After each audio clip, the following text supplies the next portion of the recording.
Alright, so now we're starting our chapter on congruence. So 5.1, this is about using transformations to determine congruence. Okay. Objective, students will be able to use transformations to overlap figures and determine whether they are congruent. You'll be doing that on Khan Academy as well as some worksheets. Polygons that are the same size and shape are congruent. That's all it means, is that they have the same size and the same shape. This means that all of their corresponding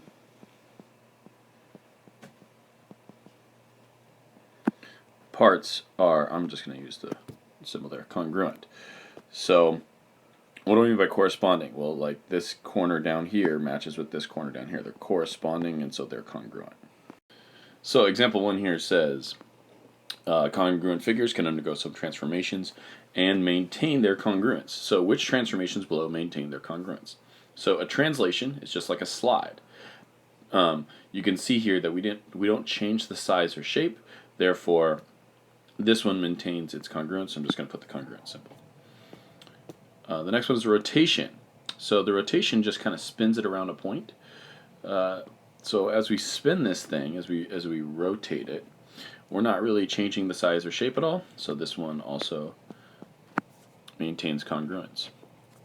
A dilation is kind of like stretching a figure or shrinking a figure. So you could see that this started in blue and it got smaller. Well, we changed the size. So this does not maintain its congruence, okay? Does not maintain a congruence. In fact, dilations only maintain similarity, and we'll learn about that in the next chapter. Okay, reflections. So a reflection is exactly what it sounds like. It's just literally a flip over a line.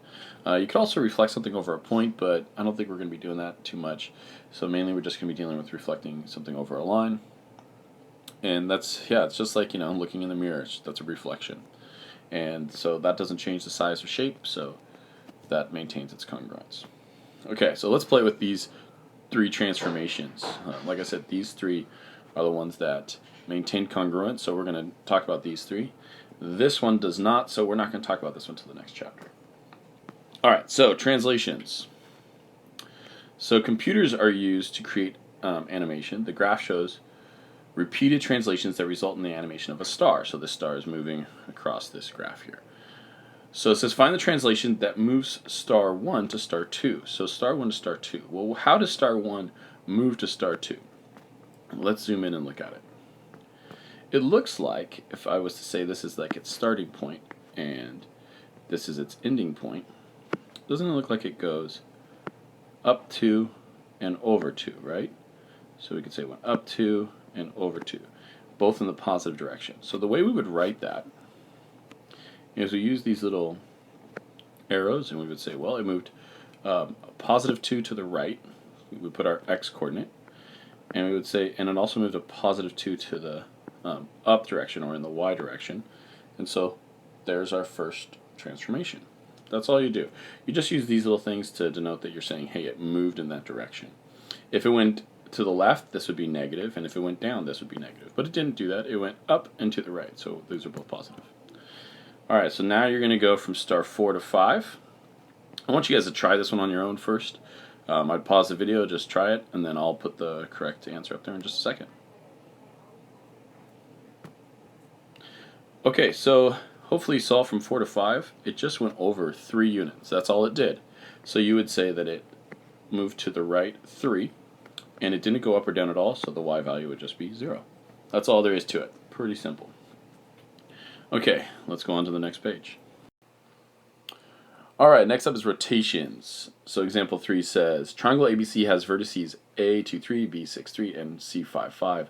Draw the image of triangle ABC under the rotation of 90 degrees counterclockwise about the origin. Well, the origin is this point here, but we need to put these points on our graph, A, B, and C. So let's zoom in and plot those points. So 2, 3 would be here. B would be at 6, 3, so that's here. And C would be at 5, 5, so that's here. Okay, so here's our triangle. Okay, to rotate this thing, I made another video about this on how to do it, especially with Khan Academy problems, and I'll post a link to that in these notes. but I'm just going to briefly kind of describe my process here. Some kids get it right away. If you're a visual learner, a lot of times you guys will get this right away. Some of you guys, it takes you a little bit of time. But here's the idea. We're going to rotate all these things 90 degrees counterclockwise. So that's this direction, right? Because clockwise goes this way and counterclockwise goes this way. So 90 degrees is easy because, hey, these are all 90-degree corners here. So all I have to do is figure out, hey, what is its rotation to the origin, or its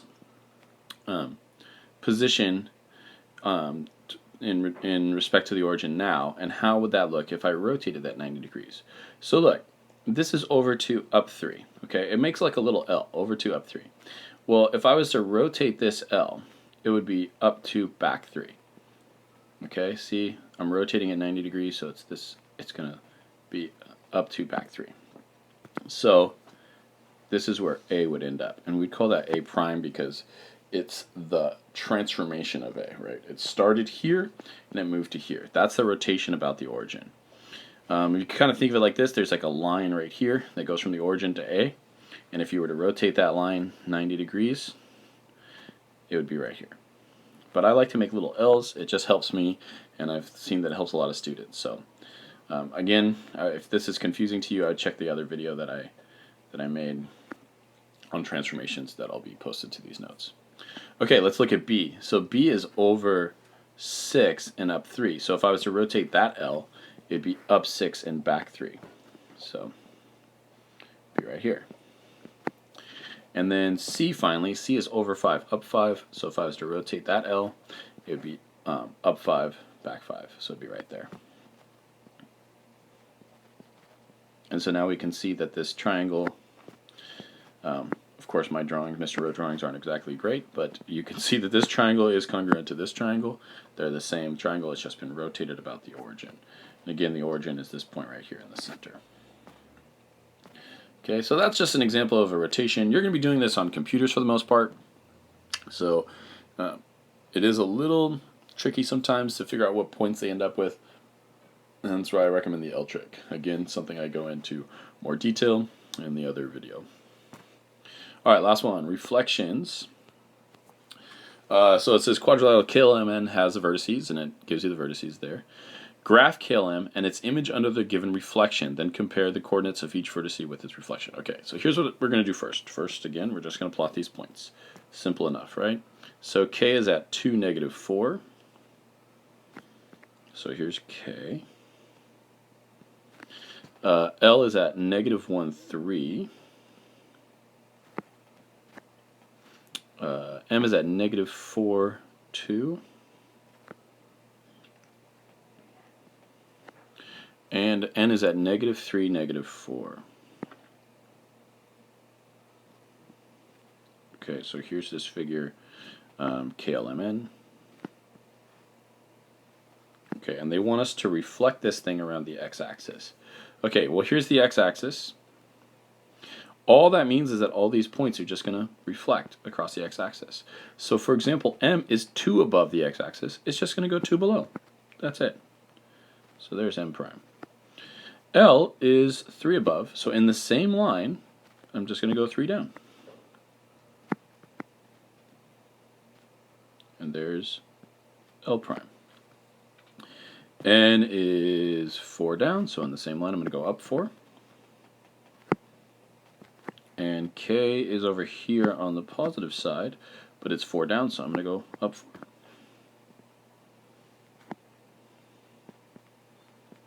And then I could just connect these dots.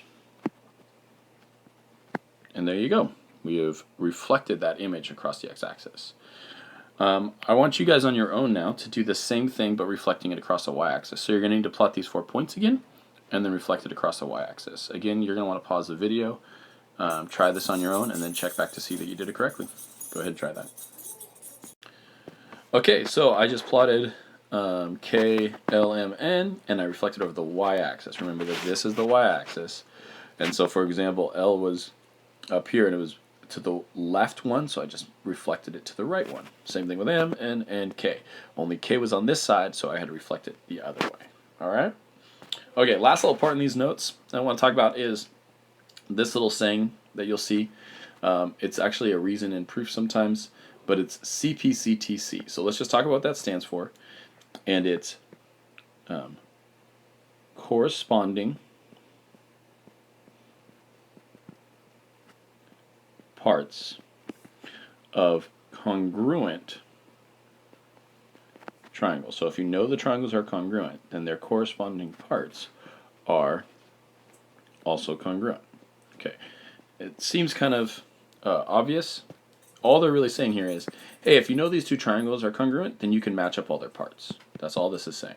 So for example here, angle A, well, if these two triangles are congruent, if ABC is congruent to triangle DEF, then A has to match up with D. And so you would say angle A is congruent to angle D, angle B is congruent to angle E,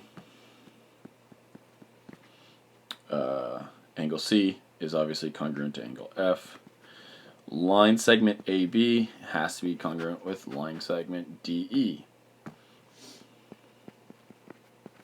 Line segment BC has to be congruent with line segment EF. And finally, line segment CA, the hypotenuse here, has to be congruent. Well, it's not necessarily a hypotenuse. I don't know that it's a right triangle, but it sure does look like one. CA has to be congruent with DF. Okay, this is just a real basic thing about congruence. We're going to be talking more about this, but if I knew the two triangles are congruent, I could prove that all of their parts are congruent by using this statement right here, CPCTC, which again means that corresponding parts of congruent triangles are congruent. So that's only with triangles, but it's actually true. The statement only applies to triangles because we're going to use it to prove triangles, but it's actually true for all figures. You could look up here and you could say, look, n prime, angle n here, angle n prime is congruent to angle n because these two figures are congruent, therefore these two angles are congruent. Or line LM is congruent to line, or line L prime n prime is congruent to line LM. So, because they are corresponding parts of congruent figures. So, okay, see you guys in the next video.